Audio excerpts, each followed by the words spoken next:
नमस्कार। आज तारीख है मार्च 24 वर्ष है 2025 और समय हो रहा है दोपहर के 12:17। तो ऐसे मैं बाहर आया हूँ यूनिवर्सिटी की तरफ, गुजरात यूनिवर्सिटी अभी। और काफ़ी गर्मी अभी, गांधीनगर से तो बहुत ज़्यादा गर्मी है। अहमदाबाद में देखा जाए तो लगभग 42 डिग्री के आसपास है अभी। और अभी गर्मी का मौसम ठीक से आया भी नहीं है, मगर फिर भी। तो खैर, आज मेरा जन्म दिवस भी है। लगभग 27 साल पूरे कर चुका हूँ मैं इस धरती पे, और सब कुछ नॉर्मल जा रहा है। ऐसे कुछ काम था तो आज मुझे आना पड़ा यहाँ यूनिवर्सिटी। काफ़ी लंबी लाइन लगी है यहाँ पे, क्योंकि एडमिशन शुरू होने वाले हैं तो सबको काम करवाने होते हैं और मुझे भी काम करवाना पड़ा, इसलिए।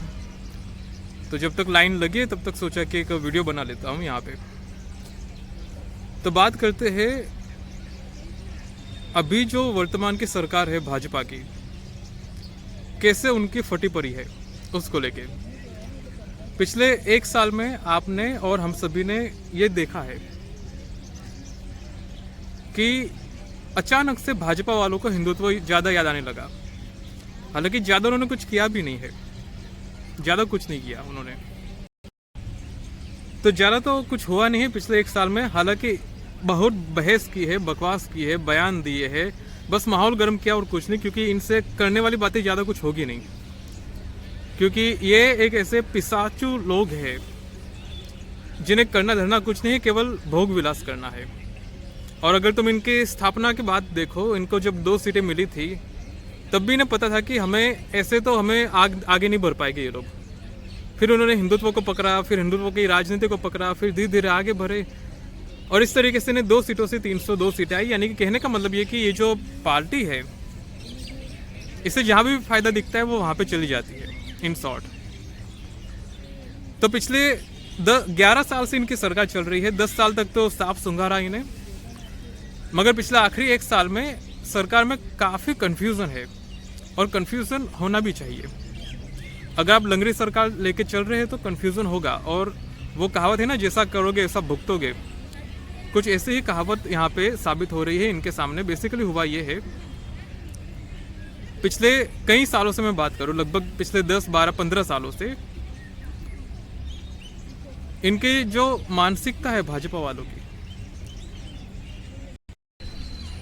ये लोग किसी भी और व्यक्ति को आने देना नहीं चाहते। अगर कोई भी पार्टी या कोई भी व्यक्ति अगर आगे बढ़ने का प्रयास करे या हिंदुत्व की तरफ जाने का प्रयास करे, तो ये लोग उसे दबा देंगे, उनके ऊपर छापे पड़वाएंगे, उनके ऊपर केस करवाएंगे, उन्हें जेल में डाल देंगे, उनके ऊपर कोई ना कोई कार्रवाई करेंगे। आपने पिछले कई सालों से ये देखा होगा, पिछले 10-15 सालों से मैं देख रहा हूँ कि ये लोग किसी को आगे बढ़ने नहीं देते। भाजपा वालों को लगता है कि केवल हम ही ने हिंदुत्व का ठेका लेके रखा है। अब ठेका ले, उसमें कोई बुरी बात नहीं है, मगर कम से कम उतना काम तो करना चाहिए ना तो खुद कुछ करना है, ना ही दूसरे को कुछ करने देना है।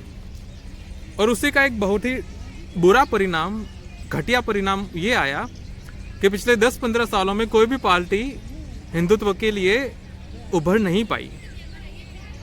भाजपा वालों को चाहिए था कि केवल मैं ही हिंदुत्व का ठेकेदार बनकर काम करूं और मैं ही सारी सीटें ले जाऊं। और अभी उनकी दुर्दशा ये हुई है कि इनके पास दूसरी कोई पार्टी नहीं है जो इनके आइडियोलॉजी के साथ मिलकर इनके साथ गठबंधन कर सके। जो 2024 के चुनाव में 240 सीटें आई इनकी, और फिर ना चाहते हुए इन्हें गधे को बाप बनाना पड़ रहा है। अगर किसी राइट विंग पार्टी को उभरने दिया गया होता, अगर किसी राइट विंग नेता को या उनके पार्टी को उभरने दिया गया होता, तो आज ये उनके साथ गठबंधन कर लेते। क्या समस्या होती? कोई समस्या नहीं होती। मगर वो कहावत है ना कि जैसा करोगे वैसा भुगतोगे। अब इनका गठबंधन कैसे लोगों से है? Liberal, secular. और ये केवल नाम के लिबरल सेक्युलर है, असल में इनका काम भी मुख्य रूप से तुष्टिवादी है, तुष्टिकरण, अपीजमेंट। बस यही करना है। अब पिछले 1 साल में ही इतना विरोधाभास देखने को मिला है कि मुझे हैरानी होगी कि अगर आने वाले 4 साल तक ये सरकार चला ले तो। क्योंकि भाजपा वालों को पता है कि कब हमारा आखिरी दिन होगा, कब हम रिजाइन देके घर पहुंच जाएंगे, पता नहीं चलेगा। हर सुबह, हर सवेरा, हर शाम उनकी वही सोचते हुए जाती होगी कि आज का दिन निकल गया, अब कल का क्या करेंगे। ये है सच्चाई। जो गठबंधन में रहते हैं उनको यही लगता है कि कब गठबंधन टूट जाएगा। तो बेसिकली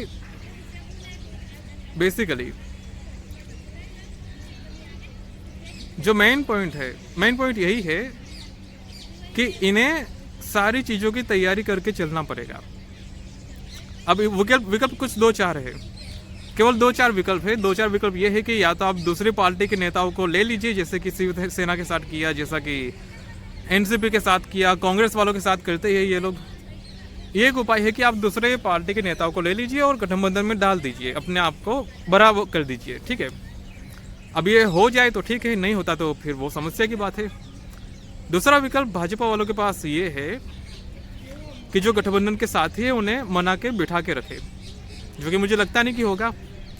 तीसरा उपाय ये है कि सरकार को गिरा दे और नया चुनाव घोषित कर दे। अब यहाँ पे समस्या ये है कि इन्होंने पिछले 10 साल में जो लिब्रांडूपना, सेकुलरपना किया है भाजपा वालों ने, उसको देखते हुए इन्हें सीटें नहीं मिलेगी। 2024 में जो देख लिया, उन्हें पता है कि भाई हिंदू हमें वोट नहीं देने वाला। ये जो नारा देते थे कि राम मंदिर पे ताला लगा देंगे, सारा बकवास है एक तरीके से। तो पिछले 10 सालों में इन्होंने जो भी बकवास की है, अभी इन्हें उसके फल भुगतने का समय आ गया है। और बेसिकली इनके पास आने वाले समय में समस्या ये है, अगर चुनाव घोषित भी कर दे, सरकार को गिरा भी दे, तो किस मुंह से लोगों के पास वोट मांगने के लिए जाएंगे? 11 साल हो चुके हैं, कौन इन्हें वोट देगा? वो तो 2024 में ही गिर जाते अगर गठबंधन नहीं हुआ था तो। मगर लोकतंत्र में यही होता है, एक सीट वाला भी प्राइम मिनिस्टर, प्रेसिडेंट बन जाता है। तो ये समस्या की बात है। चलते आगे। अगर चुनाव घोषित होते हैं, सामान्य रूप से विपक्ष वाले जीत जाएंगे, उसमें कोई दोहराई नहीं है। अब समस्या ये है कि भाजपा वालों के पास कोई और आइडियोलॉजी या विचारधारा कुछ है ही नहीं। किस मुंह को लेके ये लोग लोगों को समझाएंगे कि भाई हमें वोट दो? विकास? कौन सा विकास? हवा का विकास। दूसरी चीज़ ये कि हिंदुत्व, कौन सा हिंदुत्व? कोई काम किया है 11 साल में हिंदुत्व का? तो दोनों ही ऐसे मुद्दे हैं जहाँ पे इन्हें साफ सूंघा हुआ है, ये चाह के भी वोट नहीं मांग सकते। अब यहाँ पे दूसरी एक कारण ये आता है, दूसरी समस्या ये आती है कि इन्हें दो में से कोई आइडियोलॉजी पकड़नी पड़ेगी, या तो हिंदुत्व की या तो विकास की।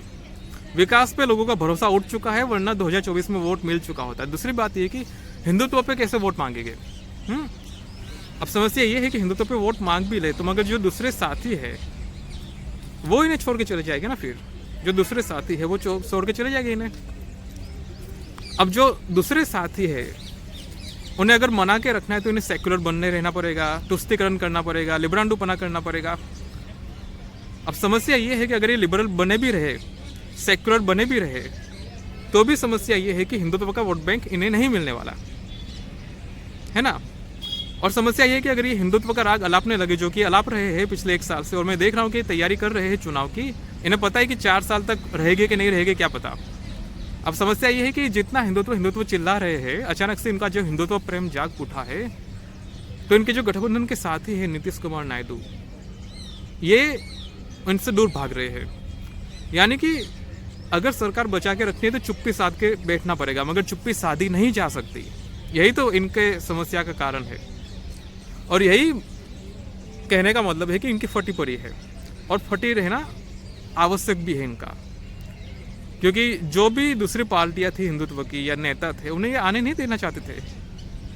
ये सबको दबा के रखना चाहते थे कि भाई हम ही हिंदुत्व की राजनीति करेंगे, मगर करनी है नहीं इन्हें। तो यही है, देखते हैं भाजपा का क्या होता है। बेसिकली मैं इन सब घटिया पार्टियों के चक्कर में नहीं पड़ता, और मैं चाहता हूँ कि कम से कम आपको ऐसी पार्टी को ढूंढना पड़ेगा जो या तो विकास करे या तो हिंदुत्व की बात करे, मगर भाजपा की तरह नहीं जो ना तो विकास कर रही है ना तो हिंदुत्व की बात कर रही है, केवल बकवास किए जा रही है। और आपको समझना पड़ेगा, ये जो घुसपैठियों की बात भी करते हैं कि भारत में इतने शरणार्थी है, घुसपैठिए है, बांग्लादेशी है, पाकिस्तानी है, इनका रिकॉर्ड निकाल के देख लो, पिछले 11 साल में कितनों को निकाला है। आपको पता चलेगा कांग्रेस की सरकार से भी कम घुसपैठियों को निकाला है। तो यही मैं कहता हूँ कि बयानबाजी में, बकवास में, भाषणबाजी में मत जाइए, एक्चुअल ट्रैक रिकॉर्ड देखिए। अंग्रेजी में एक कहावत है, action speaks louder than word. तो ये चीज़ है जो आपको समझनी पड़ेगी। बाकी तो आपके जो विचार हो नीचे कमेंट करके बताइए। यहाँ पे काफ़ी गर्मी है और 2 बजे ब्रेक पड़ेगा तो ऑफिस बंद हो जाएगा, तो मैं जल्दी से काम पे निकलता हूँ अपने, और क्या। तो बाकी आपके जो विचार हो नीचे कमेंट करके बताइए, और यूनिवर्सिटी में कभी आप आइए तो कभी मिल सकते हैं, नीचे कमेंट करके बता सकते हैं कब आने वाले आप। तो यही सब है, बाकी तो चलते अपने काम पे, और क्या। और चैनल अगर अच्छा लगे तो सब्सक्राइब कर दो। आगे हम और भी इस पर बातचीत करेंगे, डिस्कशन करेंगे, और पॉलिटिक्स को लेकर आगे हम प्रैक्टिकल भी काम करेंगे। तो कहीं मिलना जुलना हो अहमदाबाद में, गांधीनगर में या सूरत में, तो आप नीचे कमेंट करके नाम, पता, एड्रेस फिक्स कर सकते हैं। तो यही था आज का वीडियो, और इट इज़ मी राज शिकारी साइनिंग ऑफ।